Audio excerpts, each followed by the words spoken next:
Halo teman-teman, kamu adalah orang yang paling beruntung telah menonton video ini. Pengetahuan yang kamu dapat di sini tidak diajarkan di sekolah ataupun di ruang kuliah. Melalui bukunya yang berjudul Outwitting the Devil, Rahasia Paripurna Menuju Kebebasan dan Kesuksesan Sejati, sang Master Napoleon Hill membongkar trik paling gelap yang membuat 98% manusia gagal. Pada bagian cover, terdapat tulisan belum pernah diterbitkan, disembunyikan sejak tahun 1938. Sekarang diungkap untuk pembaca modern.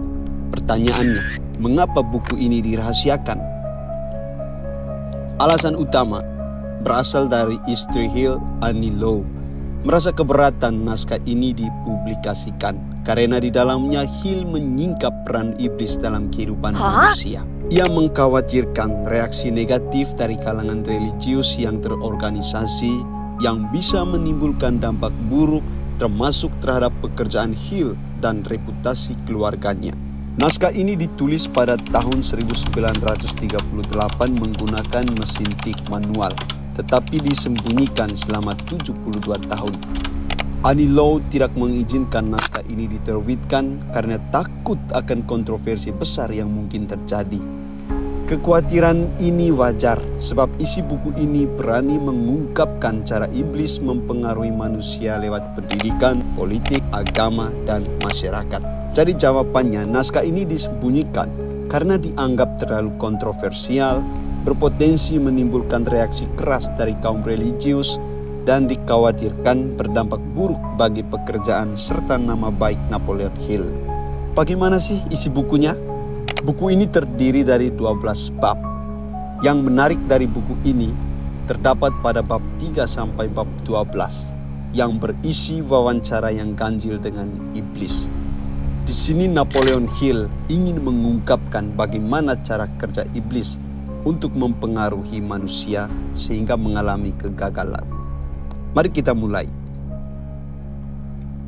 Bab 3, wawancara yang ganjil dengan iblis.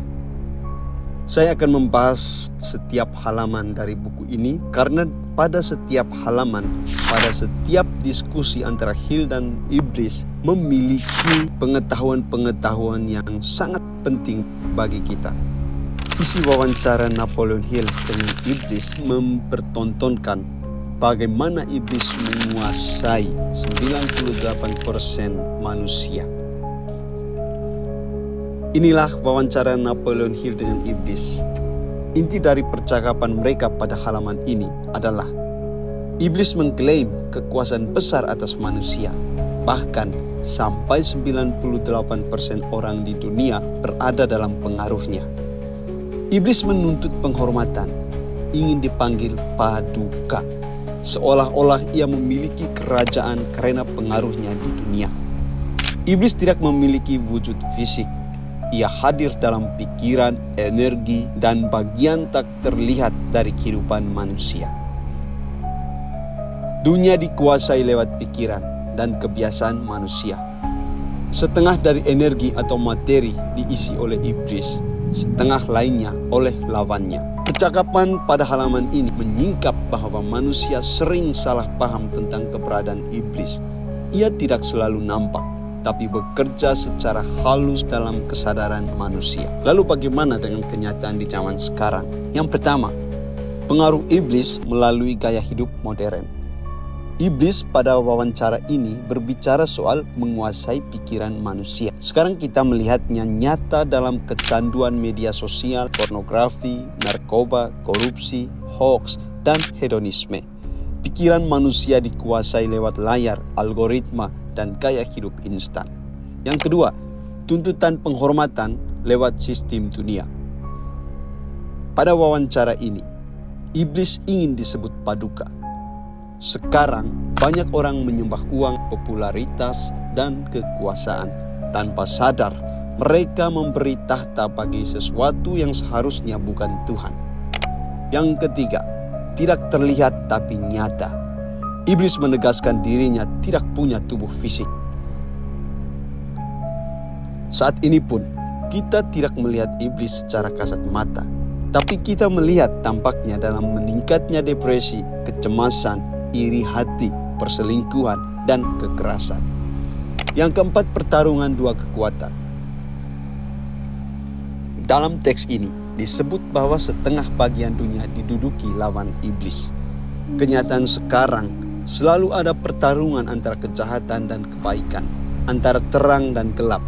Kita melihatnya dalam konflik politik, ketidakadilan sosial, sampai pilihan pribadi manusia sehari-hari.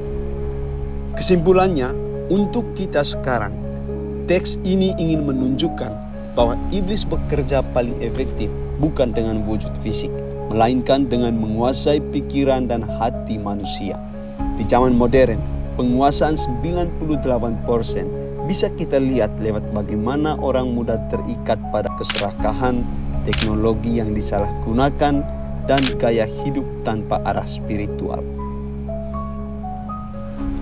Terima kasih sudah menyimak sampai akhir. Gimana menurut kalian? Tulis pendapat di kolom komentar. Jangan lupa like, subscribe, dan bagikan ke teman-teman Anda. Sampai jumpa di part 2.